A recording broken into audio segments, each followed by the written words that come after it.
I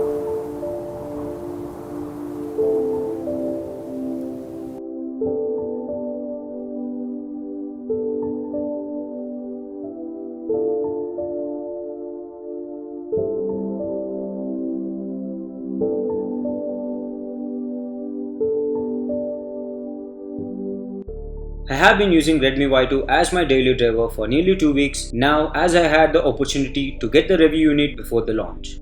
Well, in this video I am gonna share my experience using Redmi Y2 and also gonna tell about the things I like and I don't like in this phone. As you know, this is Satish and let's get started.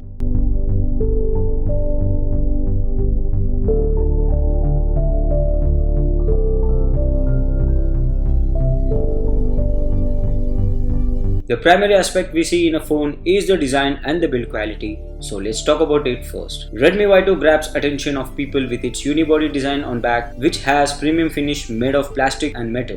Initially I thought it is made of metal, but unfortunately I've realized later it is more plastic and less metal. The back of the phone is heavily inspired from his big brother Redmi Note 5 Pro. The controllers, SIM slot, bottom loudspeaker, fingerprint scanner, and the dual rear camera setup are almost same in both the phones. Though the phone has 8.1 mm thickness, still seems slimmer due to the curved edges on back, which makes it easier to hold. Things I don't like in the build of this phone is a protruding bump around the dual rear camera setup, which gives rough feeling when placed on surface or while sliding inside your pocket. Also, the white on front as seen in gold color variant is the best pick out of these colors, as it seems more premium than the black front found in grey color variant. This is just my opinion. Redmi Y2 doesn't have a premium display or AMOLED display as seen in flagships, but definitely the IPS display in this phone offers better experience than we thought and the price we pay for. Redmi Y2 has 6-inch HD Plus IPS display, and it would have been great addition to the phone if it had Full HD Plus instead of HD Plus display. Though the phone has huge display, I haven't spotted any pixelation so far, and this is something to appreciate. Keeping up with the current trend, the phone has 18:9 display panel, which offers more display and less bezels. Unfortunately, you are being restricted to browse videos, especially in YouTube, to 720p videos only due to the HD Plus display, but at least has pinch to zoom feature to enjoy full screen videos. This phone has predominantly promoted with its front 16MP and dual rear camera setup, so let's talk about the camera of this phone. The rear dual AI-enabled camera is a luring aspect of the phone, as the primary 12MP camera with f2.2 aperture does offer good photos sometimes by utilizing its 1.25 micron pixel features. Especially the shots taken in sunlight comes out well.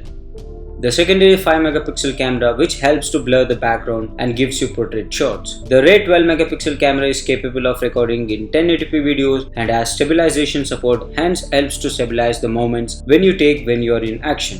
So no more bouncy videos. Additionally, phone has slow motion feature as well, and it is not as great as seen in flagship phones.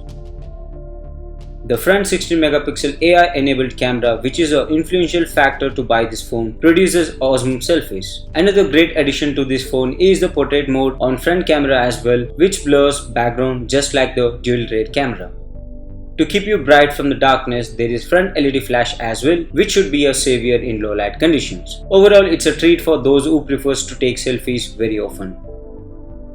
Redmi Y2 makes use of 3GB of RAM and Snapdragon 625 octa-core chipset and does moderate job in multitasking. I haven't faced any lag during the operation or while playing games. But when tested with Antutu benchmark test, the phone managed to score 77,137. This is not a great score or even a worse score, as it is very moderate score.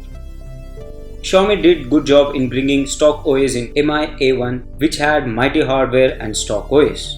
But in Redmi Y2 it runs on Android 8.1 Oreo with MIUI 9.5 skin on top out of the box. No matter what Xiaomi adds features to its skin, it still can't offer pure stock OS experience. I have been using this phone as my daily driver for playing games and browsing social media apps, and the battery life has been moderately considerable. The phone has just 3080 mAh battery, but the Snapdragon 625 chipset, which is a power efficient chipset, does its job. If you had noticed, the Redmi Y1 as well had 3080 mAh battery, and there is no improvement from Redmi Y1 to Redmi Y2. Redmi Note 5 and Redmi Note 5 Pro 2 has 6-inch display and measures almost the same in terms of thickness. Still, they both sport 4000 mAh battery. Definitely Redmi Y2 is not gonna offer you great battery life if you are looking for a smartphone that can last long in a single charge. The fingerprint scanner in this phone works like any other Xiaomi phones recently launched, as this is as quick as those phones. The scanner is fast enough to recognize the registered fingerprint and unlocks almost instantly. Unfortunately, you have to lift the phone to unlock via fingerprint scanner as it is placed on rear side of the phone. In fact, the bottom on front still had enough bezels to place fingerprint scanner, but Xiaomi preferred to place it on rear side of the phone. If this thing is bugging you, then you can make use of facial unlock feature, which comes out of the box, lets you unlock the phone most of the time utilizing its 16 megapixel camera. So these are my few views and experience about this phone. I would also suggest to go for Asus Zenfone Max Pro M1 than this phone if you are looking for powerful hardware, Full HD Plus display and mighty battery life. Asus Zenfone Max Pro M1 costs additional 1000 rupees but superior model compared to the Redmi Y2. Alternatively, if you don't prefer camera, then go for Redmi Note 5 for better display and battery life.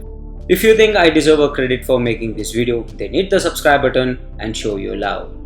Have a nice day and stay awesome.